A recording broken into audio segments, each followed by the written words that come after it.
legs at all. They called them monsters, but when Mike Tyson stepped through the ropes, he didn't see monsters, he saw prey.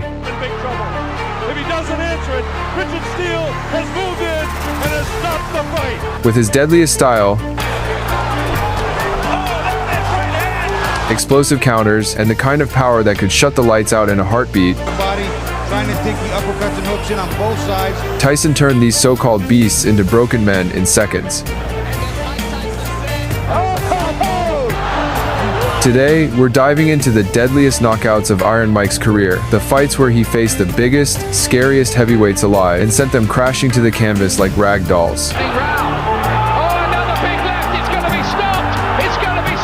Stay tuned, because what you're about to see isn't just boxing, it's destruction in its purest form. The story of Mike Tyson's deadliest style begins not with an ordinary knockout, but with pure annihilation, the kind of violence that made even the toughest men question their careers. Mike Spinks in.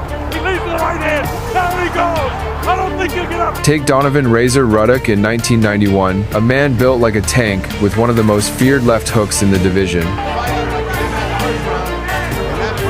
Ruddock wasn't just a fighter, he was a brawler, a monster who promised to stand toe-to-toe with Tyson.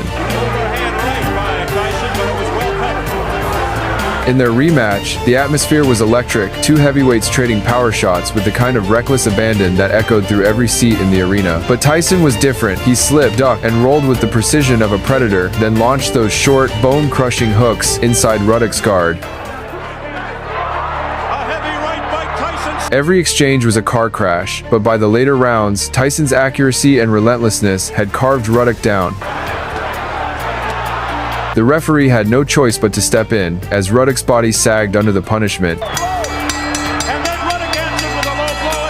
This wasn't just a win, it was Tyson proving that even the strongest monster could be broken by relentless aggression and perfectly timed counters. And then came Frank Bruno in 1989.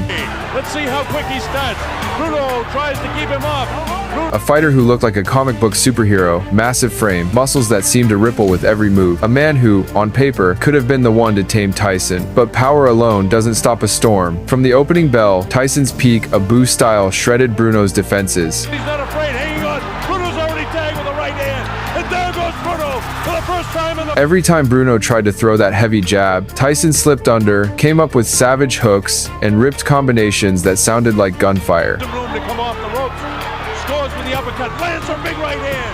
Bruno's in big trouble now. Bruno had heart. He even stunned Tyson briefly, but you can't outrun inevitability. By the fifth round, Tyson cornered him, unleashed a flurry that left Bruno's head snapping like a speed bag, and the referee waved it off. Tyson knows he's got him in big trouble. If he doesn't answer it, Richard Steele has moved in and has stopped the fight.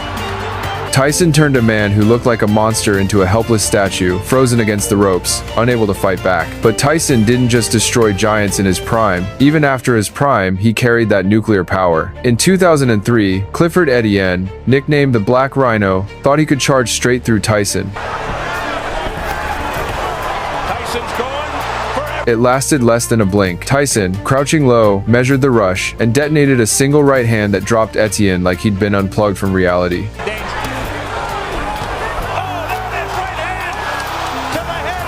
One punch, under a minute, career over. It was Tyson's shortest professional fight, and the perfect example of how his deadliest style could still erase a man instantly, even years after his peak. But no fight showed the terror of Tyson's style more than his 91-second demolition of Michael Spinks in 1988. Tyson attacks immediately. Spinks wasn't just any opponent, he was an undefeated lineal champion, a technical genius who many believed would frustrate Tyson with movement and ring IQ. But Tyson didn't give him time to think. Tyson walks right through it. Tyson showing no fear, no respect. From the opening bell, Tyson stalked him like a wild animal, feinting, bobbing, weaving, forcing Spinks backward with sheer menace. Then, in the first round, Tyson slipped inside, unleashed a right hand from hell, and Spinks collapsed to the canvas in a heap.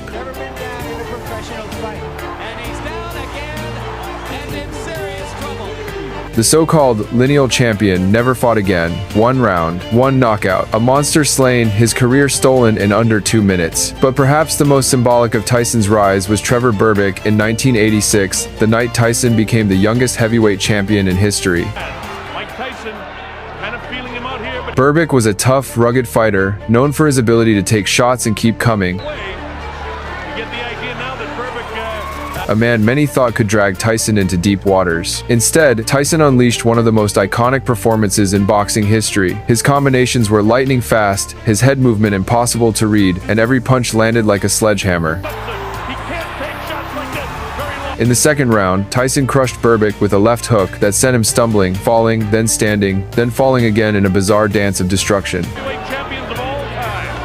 Bangs the body. Wow, that uppercut is Tyson. Catches him with a right left hook, and he goes down. He goes down. He should be able to get up from this. His legs may be shut. They are. The referee waved it off as Berbick's body betrayed him, refusing to stay upright. As Trevor Berbick falls back in the rope, I don't know if he's going to be able to continue. He's got the heart, but his body won't let him do what his mind wants to.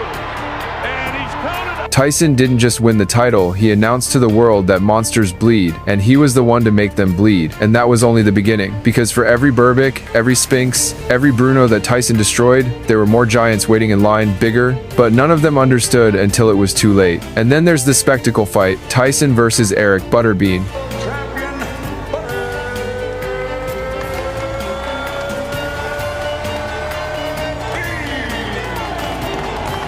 A mountain of a man, Butterbean was built like a cartoon strongman, but Tyson didn't care about the shape or size of his opponents. Butterbean was a circus act to most, but to Tyson, he was just another body in the way. Tyson's one punch tore him on the canvas and proving once again that it didn't matter how big, how tough, or how monstrous you looked when Mike Tyson unleashed. Everyone looked human. And as Mike Tyson said,